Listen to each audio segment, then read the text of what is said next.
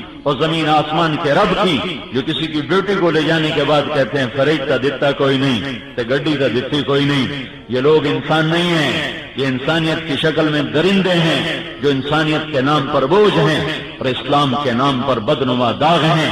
ان سے انسانیت الگ کونوں میں بیٹھ کے جا کے روتی ہے کہ کیا جگر پایا ہے بھیڑیے جیسا کہ کسی کی عزت کو اٹھا کے لاؤ اور پھر کہو گڈی تو دیتی کوئی نہیں، پیسے تو دیتے کوئی نہیں۔ تھوڑے دن پہلے مجھے ایک فون آیا، ہمارے اپنے علاقے کی بتا رہا ہوں، ایک شخص کا، ایک نوجوان کا فون آیا کہ میری بہن کو سسرال والوں نے واپس کر دیا ہے کہ جا پہلے فریج لیتے آتا، تیری آبادی ہے۔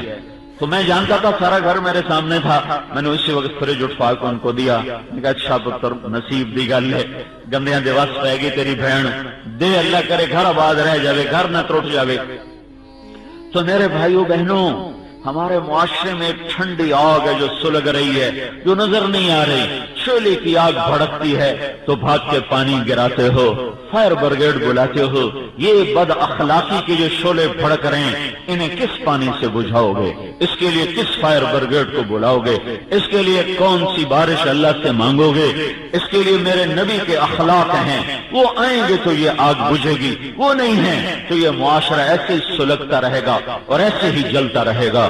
انہیں دھن دولت کسی گھر کو چین نہیں دیا کرتا، پیٹ بھر کے روٹی جانور بھی کھا لیتا ہے، انسان نے کھا لیا تو کیا ہوا؟ کسی انسان کی انسانیت کی معراج یہ ہے، اس کی زبان کا بول میٹھا ہو، وہ درگزر کرنا جانتا ہو، وہ غصے کو پینا جانتا ہو، وہ عیب چھپانے جانتا ہو، وہ عیبوں پہ پردے ڈالنا جانتا ہو۔ جس کی بیٹی کو گھر لے کر آئے اسے بیٹی بنا کے رکھنا جانتا ہو، اسے اسی طرح سلوک دے جس کو اپنے پیٹ سے جنا، اسے بھی ویسے سمجھے جس کو دو بول پہ لے کر لایا ہے۔ یہ اخلاق جس گھر میں ہوں گے وہ گھر اللہ کا محبوب ترین گھر ہوگا، وہ گھر جنت کا نظارہ ہوگا۔ میرے بھائی، اس کے باوجود انسان ہے، کھٹ پٹ بھی ہوتی ہے، اختلاف بھی ہوتا ہے، توڑ پھوڑ بھی ہوتی ہے۔ تو اللہ نے ایک آیت میں گھر کی آبادی کا ہمیں نقشہ سمجھایا اور بتایا ہے۔ میرے رب کا فرمان ہے، اے ایمان والو، یا ایھا الذین آمنوا ان من ازواجکم و اولادکم عدوا لکم، میاں بیوی بچوں میں کھٹ پٹ ہو جائے گی، عدوا لکم، عدوکم کی بجائے عدو کو الگ ذکر کیا ہے، لکم کو الگ ذکر کیا ہے، یہ بات بتانے کے لیے کہ یہ معاملہ چھوٹا ہے، کوئی بڑا نہیں ہے اور یہ ہو جاتا ہے۔ اسے جنت میں مٹایا جائے گا، دنیا میں نہیں مٹ سکتا، دبایا جا سکتا ہے، اسے چھپایا جا سکتا ہے، اسے ختم نہیں کیا جا سکتا۔ کہ انسان کے مزاج میں تیزی بھی ہے، آگ بھی ہے، غصہ مرد کو بھی آ جاتا ہے، عورت کو بھی آ جاتا ہے۔ جب ایک کو غصہ آئے دوسرا چپ کر جائے، دوسرے کو غصہ آئے پہلا چپ کر جائے۔ کمیاں دیکھنے کی بجائے اچھائیاں دیکھو تو پھر بہار ہی بہار ہے، اگر برائیاں دیکھنے شروع کر دو تو لوگوں نے نبیوں کو معاف نہیں کیا۔ ذوالخویسرہ تمیمی کھڑا ہو کر کہنے کا، یا رسول اللہ، یہ آپ نے غلط تقسیم کی ہے۔ اللہ اکبر۔ خالد بن اللہ کے نبی کا رنگ پھک ہو گیا کہ اگر میں غلط ہوں تو پھر ٹھیک کون ہے؟ تو خالد بن ولید کہنے کہ یا رسول اللہ، اجازت ہے میں اس کم وقت کی گردن اڑا دوں؟ کہ نہیں، میں نے اسے فجر کی نماز پڑھتے دیکھا ہے۔ کیا اخلاق ہیں تمہارے نبی کے! ہونے کو منافق تھا تو کہ یا رسول اللہ یہ تو منافق ہے، اس کی نماز اسے کیا نفع دے گی؟ کہ میں دل چیر کے دیکھنے کا مجاز نہیں ہوں، دل کا معاملہ اللہ کے سپرد ہے، میں نے اسے دیکھا ہے یہ فجر پڑھ رہا تھا، میں اس کے ساتھ وہی معاملہ کروں گا جو ایک مسلمان کے ساتھ کیا جاتا ہے۔ تو اگر اعتراض اور پکا دروازہ کھولو تو لوگوں نے نبیوں کو معاف نہیں کیا ہے، اور خوبیاں دیکھو تو کمیاں چھپ جاتی ہیں، خوبیاں دیکھو تو کمیاں چھپ جاتی ہیں، اور کمیوں سے پاک صرف نبی ہوتا ہے اور کوئی نہیں ہوتا ہے۔ تو خوبیاں دیکھنے سے گھر آباد ہے، زبان کا بول میٹھا ہو گھر آباد ہے، درگزر ہو گھر آباد ہے۔ تو میرا اللہ کہہ رہا ہے تم میں کھٹ پٹ تو ہوگی، عدو لکم فاحذروہم، بچاؤ اختیار کرنا ہے، بچاؤ، آگ نہیں بھڑکانی۔ ایک اگر کان میں کہے گا یہ کر رہی تھی، دوسرا کہے گا اے کتنی جلدی آئی، اور وہ تیزی آ رہی تیزی آ رہی، ہائے تنکے کو پہاڑ بناتے ہیں، اور تیرا خامد وہ تو یہ کر رہا تھا، وہ تو یہ کر رہا تھا، وہ تو یہ کر رہی تھی، اس نے یہ کہا، اس نے تو وہ کہا۔ کتنے لوگ ہیں جو لوگوں کو لڑا کے مزہ لیتے ہیں، الباغون البراء الذحبا، میرے نبی نے کہا یہ وہ لوگ ہیں جو لوگوں کو آپ المفرقون بین الاحبہ، جو رشتوں کو توڑتے ہیں، ناتوں کو توڑتے ہیں اور محبتوں کو جو مٹاتے ہیں، یہ اللہ کی نظر میں اتنے غلیظ ہیں جیسے تمہاری نظر میں پاخانہ غلیظ ہے۔ کتنی عورتیں ہیں دعائیں مانگتی میرے بیٹے کی شادی کر، جب شادی ہو جاتی ہے تو پھر اسی کے گھر اب برباد کرنے کے پیچھے پڑ جاتی ہیں۔ کیا ہوتا ہے؟ ایک نفسیات بتاتا ہوں، بچہ ماں نے جنا ہوتا ہے، وہ اس کی ماں اور بچے کا تعلق ہوتا ہے، محبت ہوتی ہے، الفت ہوتی ہے۔ پھر کیا ہوتا ہے؟ شادی ہوتی ہے تو محبت تقسیم ہوتی ہے، بچے کی محبت بیوی کے ساتھ ہوتی ہے، اس کا رخ ادھر پھرتا ہے، یہ ماں باپ اس سے حسد پیدا ہو جاتا ہے، اور ماں باپ کے اندر ایک رقابت کا جذبہ پیدا ہو جاتا ہے، حالانکہ ان کو پتہ نہیں ہوتا، وہ شعور نہیں ہوتا۔ لیکن میں آپ کو آپ بیٹی جو دنیا میں ہو رہی ہے، آپ جو دنیا میں گھروں میں ہو رہا ہے وہ بتا رہا ہوں، دیکھا ہوا بتا رہا ہوں کہ کیا ہوتا ہے کہ جب محبت تقسیم ہوتی ہے، بیٹا بیوی کے ساتھ بیٹھتا ہے تو ماں کو لاشعور میں، احساسات میں نہیں، لاشعور میں حسد پیدا ہوتا ہے، اور بہنوں کو حسد پیدا ہوتا ہے کہ ہن دے نال ہی اچھا ہن ہر ویلے بیوی دے طواف ہو رہے ہیں، سانو تو بھول ہی گئے ہو۔ ایک انتہائی میرا قریبی دوست، اس کا گھر ماں باپ نے اجاڑ دیا، طلاق دلوا دی۔ کس بات پر؟ مجھ سے کہنے لگا مولانا جب میری شادی نہیں تھی تو میں کہاں بیٹھا ہوں، کیا کر رہا ہوں، میرے ماں باپ کو ہوش ہی نہیں تھا، میں رات کو 12 بجے آؤں یا 2 بجے آؤں، میرے ماں باپ کو ہوش نہیں تھا، میں ان کے پاس بیٹھا ہوں یا نہیں بیٹھا ہوں، انہیں ہوش نہیں تھا۔ جو ہی میری شادی ہوئی، ماں کہے بس بیوی کے گوڈے کے ساتھ ہی لگا رہتا ہے، ہمارے پاس تو آ کے بیٹھتا نہیں۔ باپ کہے تینوں پالیا، تیرے مگر بڈھے ہو گئے، ہن تینوں ساڈے چیتے ہی بھول گئے، ہن اسی تینوں یاد ہی نہیں ہم نے۔ تو میں اتنا میرے ماں باپ نے مجھے زج کیا کہ میں نے کہا اے پہ یہ کاغذ آنکھوں میں طلاق دینا دلوا دی۔ یہ آج کے حقائق ہیں، روزمرہ کے واقعات سنا رہا ہوں، کوئی پچھلی گزرے ہوئے واقعات میں سنا رہا ہوں۔ اس کے پیچھے ایک رقابت ہوتی، ایک حسد ہوتا ہے، وہ حسد نہ زبان پہ آتا ہے نہ وہ لاشعور میں ہوتا ہے۔ محبت تقسیم ہوتی ہے تو ایک لاشعوری جذبہ بیدار ہوتا ہے، اس سے پھر یہ کرتی ہے، یہ کرتی ہے، یہ نہیں کیا، وہ نہیں کیا، یہ صاف نہیں کیا، وہ صاف نہیں کیا، یہ باتیں نہیں ہوتی، اندر میں لاشعور میں ایک خلا پیدا ہو چکا ہوتا ہے، وہ محبت کو دوسری طرف جاتا دیکھتے ہوئے برداشت نہیں ہوتا ہے۔ یہاں لڑکے کی ذمہ داری ہے کہ ماں باپ کے حقوق بھی پورے رکھے، بیوی کا حق بھی پورا دے۔ میرے ذمہ ہے میرے ماں کی خدمت، میری بیوی کے ذمہ نہیں ہے کہ میری ماں کی خدمت کرے۔ ہاں اس کا احسان ہے، اس کی نیکی ہے کہ وہ میری ماں کی خدمت کرے، میرے ذمہ ہے میں اپنی ماں کی خدمت کروں۔ میری بیوی کے ذمہ نہیں ہے کہ میں اسے اپنی ماں کا خدمت گزار بنا دوں اور اسے ماں کا نوکر بنا دوں، میرے ذمہ ہے۔ ہمارے نبی گئے جنت میں تو آپ نے قرآن کی تلاوت سنی، جنت قرآن کی تلاوت، تو آپ نے کہا یہ کون تلاوت کر رہا ہے؟ کہا جی نعمان۔ تو آپ نے کہا نعمان؟ نعمان تو حالی مریا کوئی نہیں، حالی تو دنیا میں بیٹھا ہے مدینے۔ تو تلاوت جنت میں کیسے؟ کہا یا رسول اللہ ماں باپ کا ایسا فرما بردار، ماں باپ تو مر گئے تھے، ماں کا ایسا فرما بردار ہے کہ جب وہ مدینے میں بیٹھ کے قرآن کھولتا ہے تو اللہ ساری جنت اس کی تلاوت سناتا ہے۔ دیکھو نا، ایک چھوٹا سا حال ہے، اب مرد نیچے ہیں عورتیں اوپر ہیں، ان تک بات پہنچانے کے لیے ہم اتنے بڑے سپیکر کا سہارا لے رہے ہیں، تب آواز جا رہی ہے۔ کہاں سات آسمان اور کہاں ساتویں آسمان پر جنت، اور کہاں عرش معلا اور کہاں مدینے کی زمین۔ نعمان کے پاس کون سا مائکرو سسٹم تھا اور کون سا اس کے پاس ساؤنڈ سسٹم تھا کہ جب وہ قرآن پڑھتا ہے تو ساری جنت میں اس کی تلاوت کی گونج ہے۔ یہ ماں کی خدمت کا صلہ تھا۔ وہ اپنی بیوی کو خدمت نہیں کرنے دیتے تھے، ماں کے لیے سالن خود پکاتے تھے، روٹی خود پکاتے تھے، پھر سامنے بیٹھ کر لقمے بنا بنا کے ماں کو اپنے ہاتھوں سے کھلاتے تھے، پھر اس کے کپڑے خود دھوتے تھے، پھر اس کا بستر خود صاف کرتے تھے، ماں کے سر میں تیل خود لگاتے، کنگھی خود کرتے تھے۔ اور ماں کوئی کام کہتی اور سمجھ میں نہیں آیا نا تو یہ نہیں کہتے تھے اماں دوبارہ آخری میں سمجھ نہیں لگی، بھاگ پڑتے اور باہر جا کر اپنی بیوی کو اشارہ کرتے، بیوی کو باہر بلا کر کہتے میری ماں کیا کہہ رہی تھی مجھے سمجھ میں نہیں آیا ہے، تو بتا۔ یہ دیکھو نا، سب سے بڑا مقام صحابہ میں ابوبکر صدیق کا ہے، عشرہ مبشر ابوبکر، پھر عمر، پھر عثمان، پھر علی ہیں، پھر طلحہ، پھر زبیر، پھر ابو عبیدہ، پھر سعد، پھر عبد الرحمن بن عوف، پھر سعید بن زید۔ یہ ٹاپ لسٹ کے 10 صحابہ ہیں، یہ تلاوت کرتے، ان کی آواز تو جنت میں نہیں جاتی۔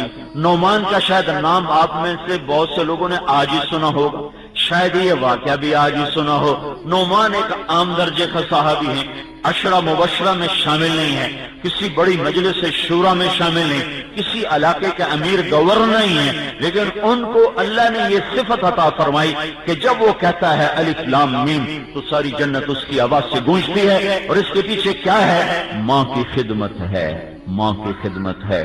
تو یہ لڑکے کے ذمہ ہے، ماں باپ کو اپنا مقام دے، باپ کو اپنا مقام دے، بیوی کو اپنا مقام دے، اور یہ جانے والی کے ذمہ ہے کہ اپنے دل کو وہاں لگائے۔ دل لگتے لگتے لگتا ہے، اور چونکہ ہمارا معاشرہ انتقامی قسم کا ہے، اس میں درگزر کوئی نہیں ہے، تو اپنی زبان کو دانتوں تلے دبا لے اور سی لے اور سہ جائے اور پی جائے۔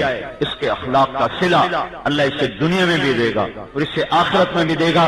تو میرے رب نے کہا کہ کھٹبٹ ہوگی لیکن 3 کام کرنا تو تمہارا گھر بچ جائے گا۔ ان تعفوا وتصفحوا وتغفروا فإن اللہ غفور رحیم۔ جب کہیں کھٹبٹ ہو جائے تو آگ نہ لگانا، تیلی نہ لا چھڑیا جائے، پانی سٹیا جائے۔ پانی کے میں سٹنا ہے تب 3 کام کرو۔ ان تعفوا، لڑکی سے کچھ زیادتی ہو جائے یا لڑکے سے ہو جائے، لڑکی کے ماں باپ سے ہو یا لڑکے کے ماں باپ سے، یہی 4-5 ہیں جو شروع میں معاملے میں پیش ہوتے ہیں۔ تو کیا کرو؟ ان تعفو، اس بات کو چھپا دو، مٹا دو، زبانوں پہ مت آنے دو۔ عفو چھپانے کو کہتے ہیں، چھپا دو، تو اسے مٹا دو، مٹا دو، چھپا دو، بات کو بڑھنے نہ دو، سنو ہی نہیں، بس بس ختم کرو، ختم کرو، ختم کرو۔ بات چلتی ہے تو اثر ہوتا ہے، جب بات دب جاتی ہے تو اثر بھی مٹ جاتا ہے۔ یہ زبان کا بول دنیا کا سب سے بڑا جادو ہے، زبان کا بول دنیا کا سب سے خطرناک جادو ہے۔ یہ گھروں کو آباد بھی کر دیتا ہے، گھروں کو اجاڑ بھی دیتا ہے، آگ بھی لگا دیتا ہے اور گلزار بھی بنا دیتا ہے۔ ایک بول ہوتا ہے، ایک بول۔ تو میرے رب نے کہا ان تعفو، زبانیں بند کر لو اور اس کو مٹاؤ۔